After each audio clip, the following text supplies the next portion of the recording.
pleasure to introduce Brian Daniel. Mr. Brian Daniel serves as the chairman of the Texas Workforce Commission, where he works to promote and support the growth of Texas's world-class employers and talented workforce. To champion that goal, he advances innovative workforce and economic development strategies in collaboration with Texas Workforce Commission's education partners, local officials, and industry leaders to establish Texas's competitive edge as the best place to work in the world. Prior to joining TWC, Brian served for 4.5 years on Texas Governor Greg Abbott's senior staff, where he led the Office of Economic Development and Tourism, which included the Texas Enterprise Fund, the Events Trust Fund, Governor's University Research Initiative, the Texas Tourism Office, Texas Music Office, the Texas Film Commission, the Texas Workforce Investment Council, the Economic Development Bank, the Texas Military Preparedness Commission, and the State of Texas Mexico office. Brian's tenure as the Texas State Director for Rural Development for President George W. Bush and as Chief Administrator for Trade and Business Development at the Texas Department of Agriculture, along with his private sector experiences as a marketing executive and member of the Board of Directors, have provided him with valuable insights on economic development and workforce issues. Brian is a graduate of Texas Tech University with both a bachelor's degree and a master's degree.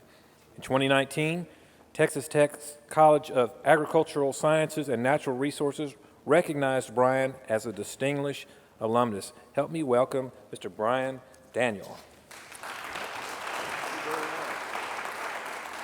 All right, good afternoon, everyone. What a great lunch, huh? How about a hand for those folks? They deserve it.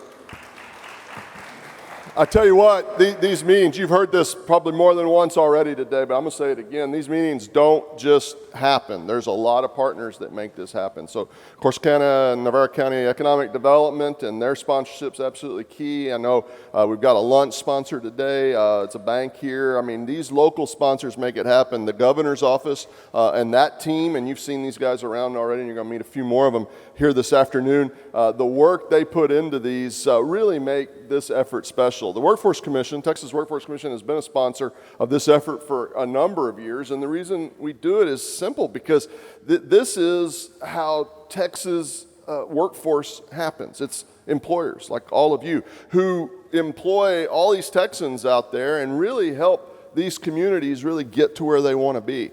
As chairman of the Workforce Commission, I oversee all of our operations statewide, and it's phenomenal. We've got 4,700 employees and offices all throughout the state, and we work with all different facets of the workforce, and so I see a lot of different things happening.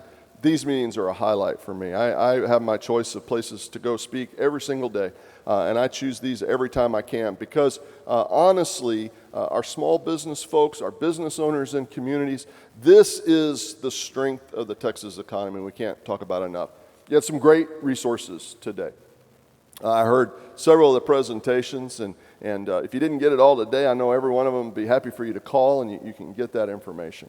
When you think about it from my perspective, when we're talking about Texas workforce, we really are, we're on a roll, guys. We're just going to have to level with ourselves. We've had 11 consecutive months of record-setting employment in Texas. There are more people working in Texas today than have ever worked in Texas in the history of the state. All right? Unemployment rate, there's 580,000 unemployed people in the state today. I don't know them all personally. But I'm trying to meet some of them because frankly, I think there's some things we could do to help them, because at the same time, there's 580,000 unemployed people. That's out of a workforce of 14.5 million people. There's 650,000 open jobs in this state right now. I'm not really telling you anything you didn't already know, did you? Because if you're trying to hire somebody, you're feeling all of that right now. And that's some of the things that we need to talk about. That's some of the things that we need to be focused on.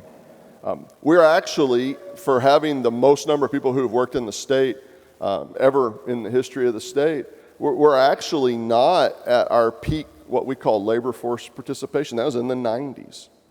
About 70% of Texans aged 16 to 65 are working. And there's some things we could do, I think, to help people get into the workforce. And even people who are already in the workforce, maybe your next employee, maybe they're doing something that's not quite their highest and best job that they could get. And maybe it's because they just don't have the training that they need to be able to get to that next level. And I would suspect as a business owner, maybe that's something you're waiting on too. Now, if I look at it, I'm just going to give you a round number here. There's 1 million people in the workforce in Texas today. There's at least 1 million people in the workforce today that with a little bit of training could frankly move up into a job that would improve their income and then give us more workforce for employers like you that are trying to hire somebody.